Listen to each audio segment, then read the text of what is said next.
A lo largo del programa hemos visto ejemplos de la historia de la industria en la región, pero hay un sector en el que también hemos sido pioneros y que actualmente está en auge. Y es que, atención, el primer videojuego español se creó aquí, en Extremadura. Paco, muy buenas. Hombre, ¿qué hay? ¿Qué tal? Perdona. Bueno, te encuentro rodeado de tecnología punta. Sí, sí, estoy aquí, vamos. Por ejemplo, mira, esa máquina que ves ahí es la primera máquina programable que llegó a la Universidad de Extremadura. Ah, ¿y con eso trabajabas tú? Con eso trabajé yo, con eso hice mis primeros trabajos y fue además donde tuve la primera revelación que después me llevó a dedicarme a hacer simulaciones físicas con ordenador. ¿Y dónde te llevaron los trabajos con esa máquina? Bueno, esta máquina, fíjate tú, era no alta tecnología, súper alta tecnología. Esta máquina costó en aquella época $500,000 de pesetas. $500,000 de pesetas. $500,000 de pesetas Sí. en aquella época era... No, en aquella época el profesor que fue a comprarla, que fue don Benito Madero, el director de la escuela, y don Manuel García Barrero, que fue con él, contó, cuando yo me compré mi casa, que fue en esa época, me costó menos que la máquina. Menos que la propia máquina. En la calle Médicos de Badajoz, cuidado, ¿eh? Y además, fíjate, del primer trabajo que hicimos con esto, que consistía en hacer un bote de una pelota, hacer el tiro oblicuo, parabólico, pues por esto nos dieron un premio, ¿no?, en la universidad, que fue una HP 25. ¿Eso qué era?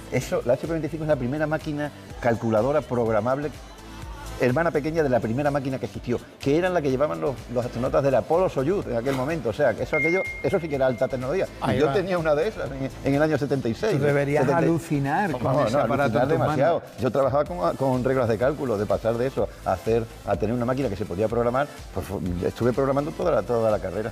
Claro, y este camino que tú emprendes nos lleva a crear el primer videojuego original de España y Sí, la semilla de lo que luego vino. Considerado primer videojuego original, sí. Los arcades habían hecho antes algunas cosas, pero realmente la importancia de esto es que, basados en las simulaciones físicas, que es en lo que consistió el trabajo mío de fin de carrera y tal y cual, pues empezamos a generar una serie de programas. Conocí a Paco de Suárez, que era un genio, la verdad, el tío tenía una capacidad para creación y para aprender estupenda. Entonces, un día, Paco, haciendo un ejercicio de simulación física en un ordenador nuevo que también es muy importante en toda esta historia, que es el ZX81, que fue el primer ordenador que llegó a los hogares españoles, que era asequible, que podíamos comprar juntando unas perrillas entre varios hermanos. Y se podía tener.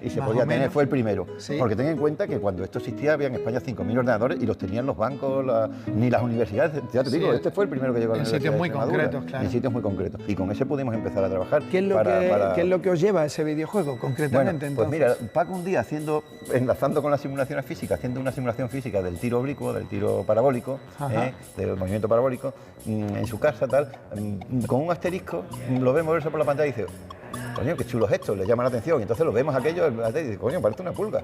Es curioso, es por eso por lo que toma el nombre. Por ahí viene el nombre, sí, parece una pulga. Entonces, Paco Suárez, que es muy inquieto y tal y cual en esa época y estaba para arriba y para abajo siempre, manda un boceto de este tiro parabólico en un pozo, y también manda otro programa que él era lo que estaba más interesado, sobre astrología.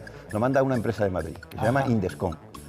Indescom lo ve aquello y no le interesa nada el programa que él pensaba que iba a triunfar, que era el de la astrología, no, le llama la atención el otro, el boceto. Dice: oye, esto lo vamos a desarrollar en un nuevo ordenador que va a salir ahora en España, que se llama ZX Spectrum. Que ese es otro paso importantísimo dentro de la informática doméstica europea, ¿no? Ya no española, sino europea, porque es que en el videojuego España estuvo en Europa antes que en la comunidad.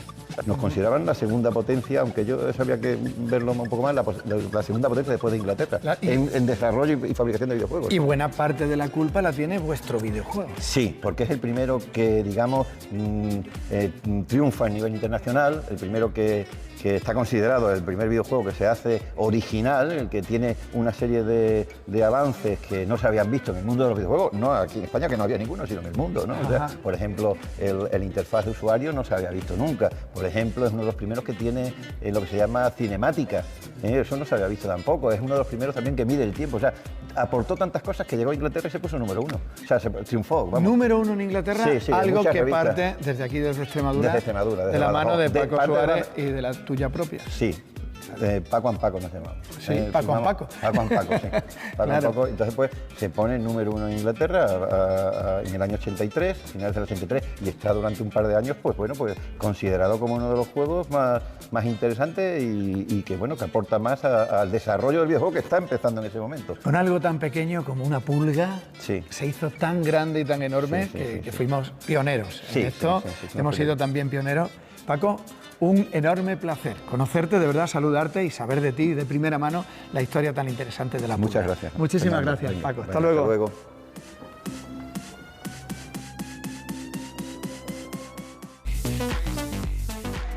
Hemos conocido durante este programa cómo se ha ido confeccionando a lo largo de la historia el tejido industrial de esta región y, sobre todo, cómo influyó en el día a día de los extremeños. Cómo pueblos se desarrollaron bajo el amparo de fábricas que lo fueron todo en su día y las particularidades y experiencias que sacaron de estas. Me despido pensando en qué nuevas vías de desarrollo seguimos buscando y, como hemos comprobado, seguro que serán más y mejores.